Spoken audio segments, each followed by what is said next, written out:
Hi everyone, Armoured Pants here, and I have another video for you in the German line. This is the Tier 9, the Leopard PTA, the Leopard prototype, and as always we'll have a complete guide. Now let's look at some of the historical images of this tank. This tank actually never went into mass production. There were only 26 of it produced, prototypes as the name suggests, and they laid the foundation for the Leopard 1, which would be mass produced and feature in the armed forces of over 10 different nationalities. So we can see some of the pictures there of the prototypes, and of course today we can build models of this tank if you're a tank enthusiast, or you can play it in Blitz. It comes to life in Blitz, as do so many tanks that were prototypes or only existed on blueprints. Let's have a look at the tech spec in blitzhanger.com as always. This is an excellent medium tank, but it does play as a light tank. But of course you've come from the RU251, so you should play it like that. But just be aware that it lacks some of the benefits of a light tank, for example the active camo when moving. But in terms of keeping out of trouble, exactly the same as the RU. Now it has a 105mm gun, which is fantastic. 7.2 second reload, which is okay. But because the gun is so good, I mean the gun is excellent, your actual DPM as opposed to theoretical DPM is fantastic in this tank. Now, we are going to use supercharge to get that muzzle velocity up, and as you can see the muzzle velocity then is fantastic in this tank. We're going to use improved assembly because it has no armor, so let's just take the extra hit points. And as we said, using supercharge and refined gun gets that muzzle velocity up to 1921 meters per second, almost 2000 meters per second, which is quite phenomenal. And that's why you will do so much damage in this tank. Now, as we said, using the F formula for armor penetration, muzzle velocity is squared, therefore it has an exponentially more beneficial effect on potential penetration, and that's why we always use muzzle velocity on this channel. We take the extra muzzle velocity because you cannot argue with mathematics. It beats opinion hands down every time. Now, looking at the armor profile, this tank has 0. Everything will pen you. You can be penned front on by big guns with HE even. Your back side is just so vulnerable, it's incredible. You are a shell magnet, a HE magnet for all of the big guns, and because you're tier 9, you're up with the big boys. And if you're unlucky enough to be up tiered, you're up with the biggest guns in Blitz. Therefore, run to repair kits, because you do not want to get tracked out in the open in this cat, because there are things that eat this cat for dinner, such as the Waffle Tractor, the Jagdpanzer E100, the Death Star, the T30, all of these guys, the Borsig at a lower tier than you, all of these things can one-shot you if they hit you in the right place, and they can all do massive damage with HE rolls. So you need to be very careful. So in terms of tactics, what should you do? Well, the first minute of the game, any game, is the most dangerous for you, because the big guns on the opposite side remain unspotted. Therefore you don't know where they are. Therefore when you're moving around the map, you are vulnerable. So do yourself a favor, play the role you should play. Get out there safely, but spot up and scout. Make sure you can spot up those big guns, because once you know where they are, then the map is yours. Then you can dictate play. So play it cautiously in the first minute or so. Make sure that you go out, spot, scout, keep your hit point pool safe, keep out of danger, but use your speed to get out there. Go to those spotting points on the map, spot up the enemy, use that view range, make sure you know where they are, because once you do know where they are, then the game is yours and you can really manipulate play. So let's have a look at some gameplay. Let's have a look at Faust. And what I'm going to do is I'm going to check the setup. And I count the fast movers first, and I think that we can go to A. I'm going to cap if possible, but really I want to spot and scout at A. I think I'm going to engage some of the enemy lights and mediums there. So I'm going to approach with caution. I'm not going to go initially to cap. I'm just going to go and spot and scout first. So I go hell for leather, hit the afterburners, and up I go. I have an ally coming with me, and I am going to, as I said, go past A to spot, scout, see what's coming. Not drive into A, because then you're an easy target, you're vulnerable, you're exposed, and the Reds of course know where you are. Now I want to draw your attention to something here. The bat chat, the junior bat chat here, is something that I can pen with HE, and I fired a HE round at him here, but as you'll see when we slow it down, I hit him in the tracks, which is why I get a low alpha roll. So you just see me firing here, and he takes a lot of it into tracks. And we remember our shell dynamics, so we know that HE is absorbed by anything in the way, like tracks, for example, spaced armor, etc. So that's why I do a low alpha roll, but I take a full one from him. So therefore, I decide now to switch up to normal APCR, my standard round. Of course, this is just my opinion, but what I tend to do in these situations is when I'm doing peekaboo, is I load up to standard AP or APCR rounds. Why? Because you have little or no time to aim on. You want to spend as least amount of time on target as possible, because you're rolling backwards and forwards. Therefore, you don't always have the time to aim that HE round to make sure it's not going to hit the tracks as it did with me in the first shot. And you see the difference there. Okay, I took a shot for sure. That's always a risk when you have a tank like the Leopard, because it has such little armor. But I put through a full alpha roll on that little bat chat, and there again, same thing again, full alpha roll. Whereas if I'd only fired the HE, who knows? So I prefer to take the guaranteed alpha rolls than to run the risk of tracking or hitting another spaced armor or whatever. It depends on the target you're firing at.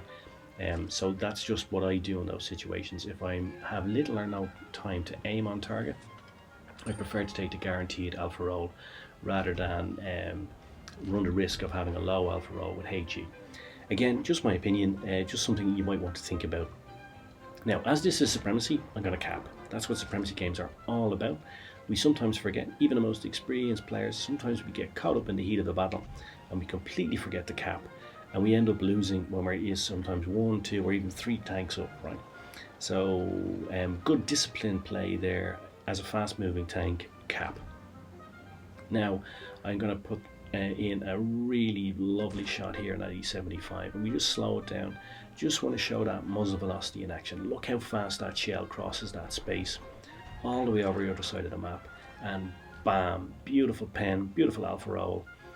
Just short of 500, really just shows what this tank can do. Tried a sneaky one there, tried to fit it in between the eye of a needle, didn't come off for me.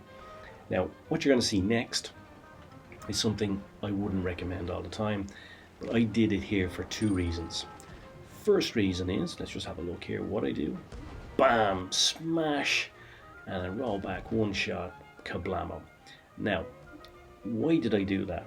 There's 2 reasons. One is logical, one is illogical. The logical reason is that as a fast moving tank with no armor, fast moving auto loaders such as this red here are extremely dangerous for me. So I wanted to get rid of him as quickly as possible. Big, slow-moving tanks like IS-7s, E-100s, I don't really care so much about, because in the latter stages of the game, I can isolate them and take them out. However, a tank like this can keep pace with me, can follow me, can come in unexpectedly, and he can unload a full clip into me and take me out. And you saw in the junior bat chat mastery game and review and guide I did that I actually take out a Leopard PTA using my full clip. So they're quite dangerous if you're in a tank like this, and that's why I decided to take him out. That's the logical reason. Of course there is an easier and maybe perhaps better ways of doing it. Now the illogical reason, it was just fun. It was great fun. You saw it there slow down in slow motion on the action replay. Look at his heat bloom here, kablamo. It's just great fun. And surely at the end of the day, isn't that why we play this game? For fun. Now I know, looking at the forums and looking at people posting on different web pages and Facebook and all that, some people don't regard this as fun at all. Some people have a major rod up their ass and regard this as some sort of calling, some sort of vocation where, you know, it's more important than life itself. constantly ragging on people when they lose, etc. You know, to me that's just nonsense. If you're not playing this game for fun, you shouldn't be playing it. Do something else, and maybe do something where you're going to earn some money.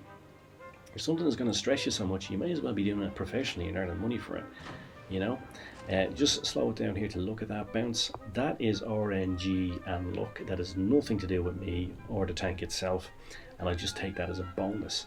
And by the way, a very, very valuable bonus, because if that had hit, I would have been one shot, whereas now I'm two shots, and that extra shot that bounce saved me actually saves my life.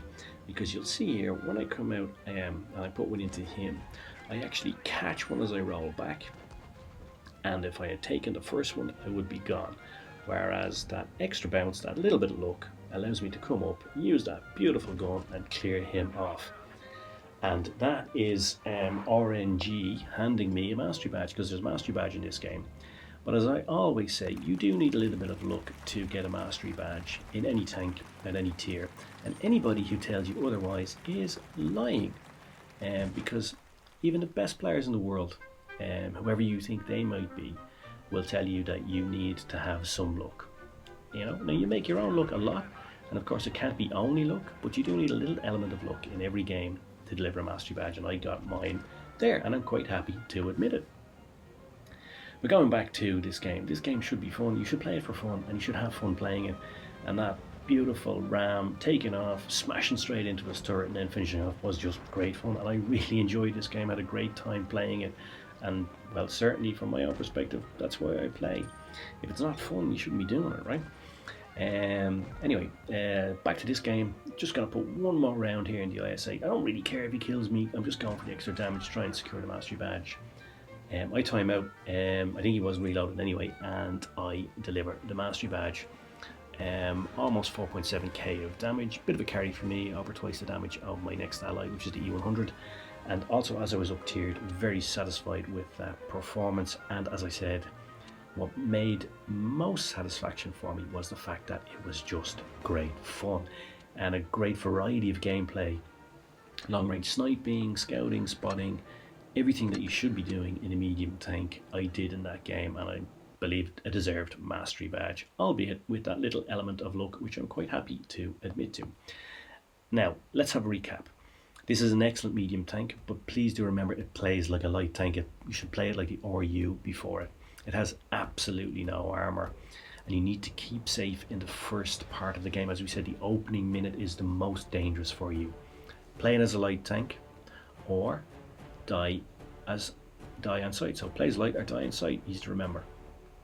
105mm gun is fantastic. Great gun handling, won't let you down, will deliver every time, giving you great actual damage per minute. 7.2 second reload is not great, but the effective DPM is awesome in this tank. The tank is so agile, the map is yours, but remember, first minute, be cautious, because that's the most dangerous for this cat. Spot, scout, cap, and move as the game unfolds. Be a CPU, as we said when we discussed the role of medium tanks in the game. Process information and act accordingly. Spot those big guns, because you want to keep this cat off the extinction list. Use supercharge and refined gun. Get that muzzle velocity up. It's almost 2,000 meters per second, which is a thing of destructive beauty. It is just wow. 1,921 meters per second is one of the top in its tier. It's a great tank, but be aware of its weaknesses, and which are mainly the lack of armor, and enjoy it. It's a great fun tank to play, and of course it is the tank before the Leopard 1, which is also an awesome tank. So all that remains for me to say is cheers mush, thanks for watching. I hope you found it useful, I hope you enjoyed it, and all that remains for me now to say is pants off. Thank you.